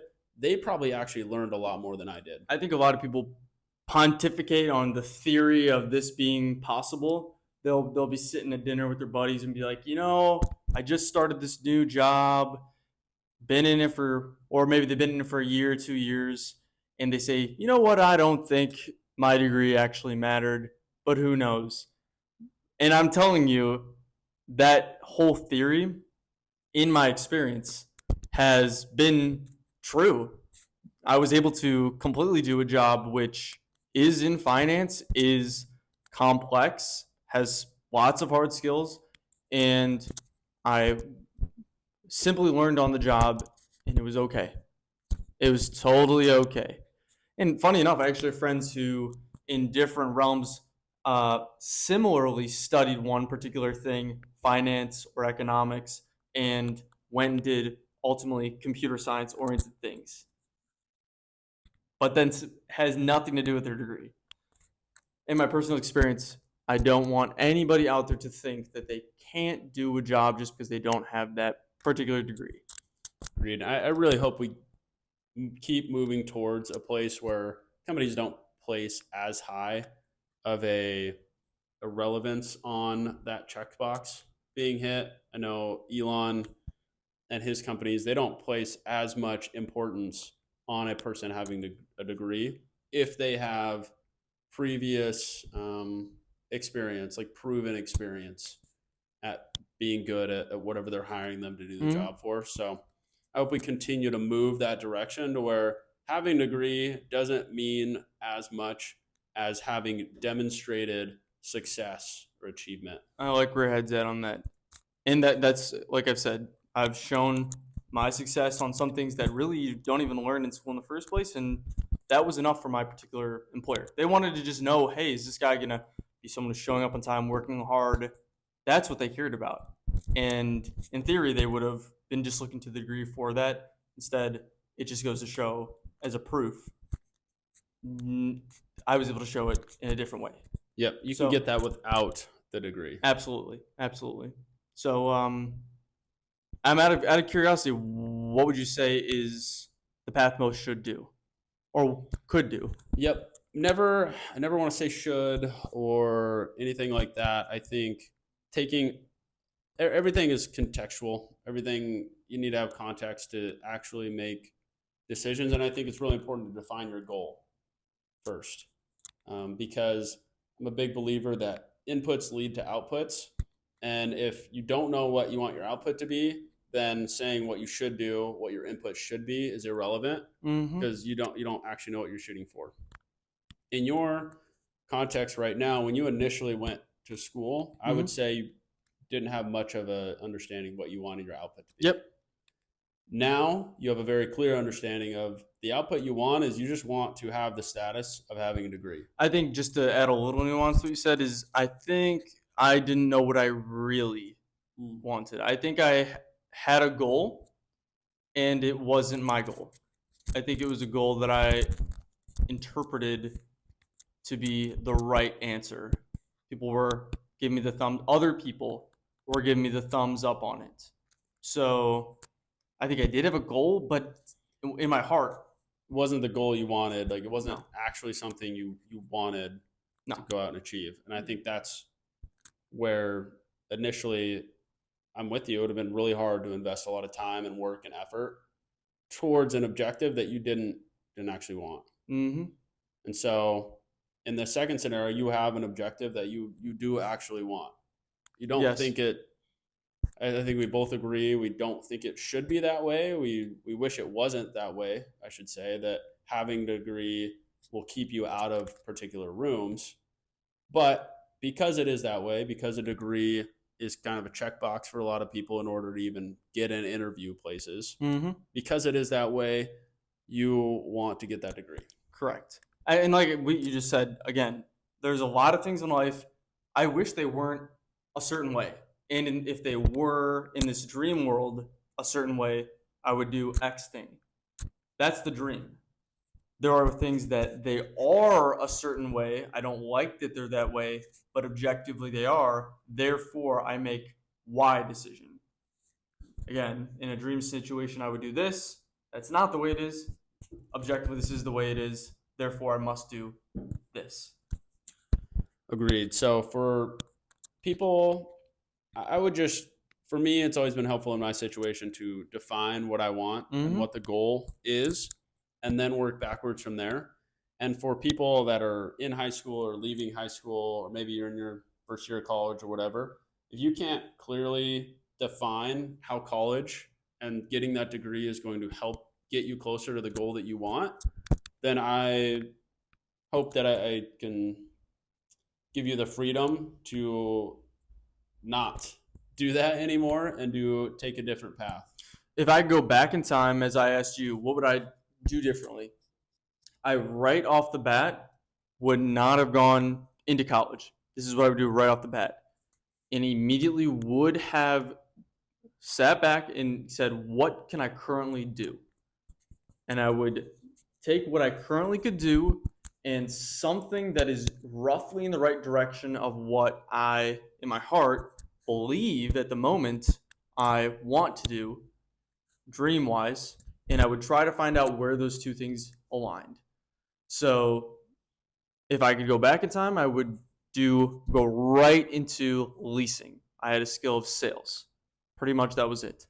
And I knew roughly I wanted to go toward real estate, and I would just go straight into that. And I think at some point along my path. Ideally, I could do what I did in real life. And if not, I would possibly have at that point determined, I actually can't go further because I don't have this degree. But at least along the way, I would have become more familiar with the process, got some money, built up my resume, built up a network, and known, hey, this dream I want, I literally cannot get toward it any further. And now all of a sudden, when I'm in school, I know the reason that I'm getting this degree or whatever it may be is because simply I cannot go any further toward it unless X is fulfilled. 100%. Which I would say actually it really isn't. That isn't the way it is in my particular realm, actually. But in a theoretical situation, it may be the case. Yep.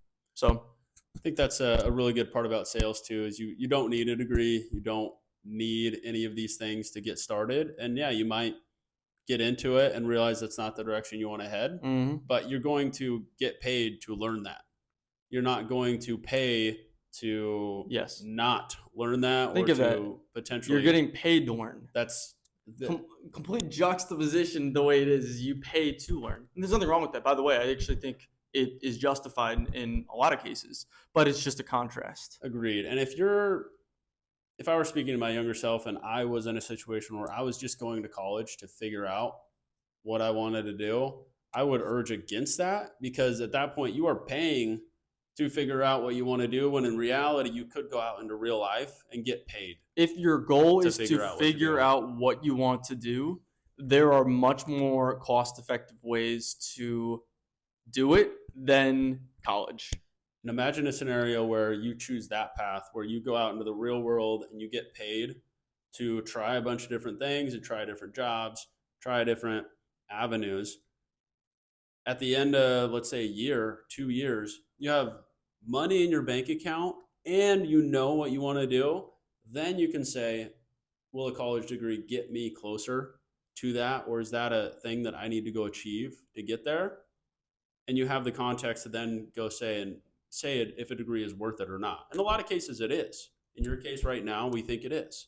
But you don't ever end up in a situation where you go to college for 4 years, you get in debt, you pay a bunch of money to figure out what you want to do, get to the end of the 4 years, realize that 4 years you just spent is not actually something you want to do. Don't pay to figure out what you want to do. It's as 100%. Simple as that. It's as simple as that. You can be actually paid yourself to figure it out. Imagine that. And don't pay to just party. Don't pay to make friends. There are going to be ways you can go do all those things that I would say that's your goal, to not get in debt doing it. So I would only say go to school, go to college, university, if the reason you're going is purely to get that degree. And those other things can be alongside it, but don't let that be your reason. Agreed. Let's bring this back around.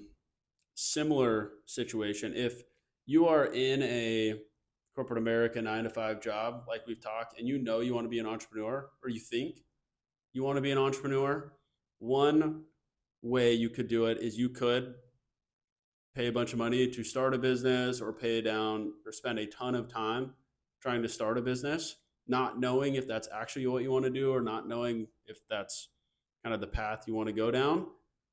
A cool way to bridge the gap between that and entrepreneurship is sales. And one of the most important pieces of entrepreneurship, you can dive into that first and get paid to learn the skill of sales, as opposed to paying to learn the skill of sales in this business that you're trying to build. Yes. I would say that the goal in sort of what you're outlining is find a way to be paid for what you're trying to accomplish, instead of what I would say the most common thing at the moment is people are paying to accomplish what they would like. 100%. That's a good summation of find ways where you can get paid to learn the thing you need to learn. Well, why? So is sales the only way to do it? Or I wouldn't say, I don't know. I don't have enough context or knowledge or experience to say it's or why sales is really what I would be curious on. I can say for myself, For myself, it has been a great avenue for that because I know, and I've listened to a lot of entrepreneurs as well, that sales, getting somebody to give you money for what you have, is at its core what a business and starting a business is. I would say that the thing that comes to mind, the reason that sales is so good at enabling you to learn a new skill set is from the person who's the owner of the product's perspective, the business. It's very low risk to bring on somebody who's inexperienced. Permitting the structure is whatever you provide to the company will be your cut, or a portion. You will get a portion of that cut. It's very high upside for them, very low side risk for them, and therefore they're happy to bring it along because it typically can do nothing but benefit them, or at least from a cost benefit standpoint. Agreed. So it's very easy to get into, is I think what you're referring to there, because the company, there's low risk of them hiring you. Yes, it's significantly bigger upside to them than downside. Yep. And I would say for the individual salesperson, for me in this instance, it is also low downside, high upside, because downside is I only make, whatever my base salary is, and I don't make any commission. I don't make any sales. I figure out that's not the avenue I want to go. I go back to my corporate 9 to 5. That's very interesting. A pretty low downside for me, and the upside is unlimited. It's restricted in a way in that I get paid on a percentage of sales. But unlimited in a way to where I could sell as much as I want, make as much money as I want. Yeah. And again, it's so interesting. I'm just realizing this now, that sales is so good at bringing you into various other realms, whatever they may be, because from the business's perspective, and pretend you're bad at what you're doing. You are unsuccessful from their perspective, and you only create this much benefit from the business's perspective. That's still additional to whatever they had prior, versus in the corporate world where it's primarily salary based. The downside for your benefit needs to be proportional to the cost for it to make sense for them. And again, in sales, they're happy to bring you along into a different realm because it really is very little downside, and it's primarily only upside. It can only marginally increase how they're doing. Agreed.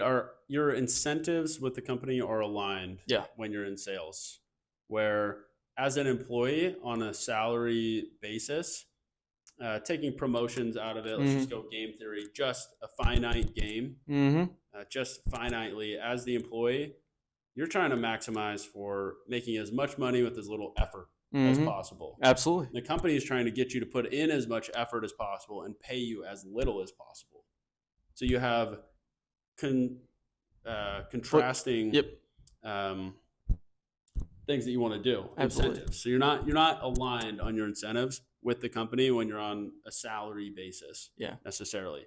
When you're in sales, I am incentivized to bring in more money, which then brings in more money for me. So Truly. I'm aligned in my incentive. Totally. So what's next for you? What do you see? Kind of give me a roadmap of, what you're looking toward in coming weeks, months, year. What's on the horizon? Yep. So immediately right now is making more content like this to build some interest and really gauge the interest of, for me, 1 year ago, like I said, my goal is to take me a year ago and a job I didn't really like and didn't find fulfillment in. How can I find more people like that and get them to the place I am now, where I am 1,000 times happier, I make more money. So your goal is you want to find them. My immediate goal right now is to see if there are more of those people. Interesting. Because are there? Yeah. Am I the only one in that situation? I don't think so. It's my hypothesis that I am not. But that is my goal immediately, is to figure out how many of these people there are, and from there, help as many of them as possible get to where I'm at now. So that's immediate. Make as much content like this too. Do they exist? If they exist, let me provide value to them. And how can I build a business and a system to get them from where they're at to where I am Simple. right now. Yep. And so immediately make as much content about this, about my story, Yep. and see if there's more people like that. And then take all of the learnings I've experienced, consolidate them in a way that can help more people bridge that gap faster, easier, and a more fulfilling way than I did. How are you going to do it? That's a great question we're working through right now. I have a ton of learnings, a ton of things I wish I knew when I was in that spot. So the first one being, is this even the right path to go down? So I really want to help now that I have a ton of experience and context and I've made the jump, what it's like for people that seems to be the main problem I had is what to do and why should I do it? Does this apply to me? So that's the first problem I want to help people solve is if you're in a spot where you're not that happy, you don't feel fulfilled, you don't have a championship to wake up. Here's what you do today. Here's how you figure out if, there could be better things on the horizon for you. Sales is a good way to do that. Is this the right thing for you? This is what the day-to-day looks like. That's kind of the first problem I want to solve. Okay. Once somebody has made the decision, like I did, that they do want to leave their job and leave their role and jump into sales, how to do that is kind of the next problem to solve. Of when I was in that situation, it took me 7 or 8 months from the time I decided I wanted to quit my job and get into sales to actually doing it. Mm-hmm. A lot of that had to do with when I submitted 60 plus job applications. I browsed LinkedIn for hours a day and job postings and whatnot, and couldn't get any traction there. And eventually had an opportunity to kind of fall in my lap, but not everybody's that lucky. And so I want to now, with all the knowledge I have and using other people's knowledge and crowdsourcing a little bit, build a system to make that easier to, one, help people make that decision. And either way is fine. Whether they want to stay in their job, great, or jump into sales, great. Help people make that decision. And then next, help people, once they made that decision, as quickly and efficiently as possible, make the decision and find a role that's awesome for them and get to the point that I am now, or make more money and I'm 1,000 times happy. Absolutely. And me as an analogy person, it's almost you are surveying the land. Here's what the objective land is around me and where I currently am in this moment. 2, okay, well, where do I want to go on that terrain? And 3, how do you get from point A to point B the most efficiently? Versus you may have gone this direction, that direction, gone around this here, when really, if you would have known what you know today, you could have just gone from here, straight line to here. Agreed. Yep. I think that's very useful. And personally, I've already, just knowing you, been able to, I think, bypass a lot of the problems or issues and inefficiencies that get closer to where you're at. I appreciate that. Yeah. That's the goal of the community and the business, is to help more people in my same situation find that, hey, sales could be a great opportunity. That's the avenue I want to pursue. Whether that's because it's a stepping stone to entrepreneurship or because that's the end goal, sales is something I want to do. And then second, helping them actually make that jump and all of the hurdles that get in between I want to do this thing to actually doing it. Absolutely. So, I appreciate it. It's been great. Thank you. Thank you for having me on the pod. Look forward. Hopefully I can get an invite back, work with Jake and you, and excited to see what's on the horizon and see it all playing out. All right. So, and for those that do want to find out more, Ethan is the first member of the school community, which is linked below in the description. Go ahead and click that link, join. It's totally free right now. We're going to keep it free as long as we possibly can. But click on that link if you're considering jumping into sales, or even you haven't even got that far. You just know that I'm a competitive individual. I'm not super happy in my 9-to-5 corporate kind of monotony. Click that link, join the community, figure out if it's something you want to do. And if it is, we'll also have a ton of content and resources to help you make that jump. very exciting. So, all right. appreciate it.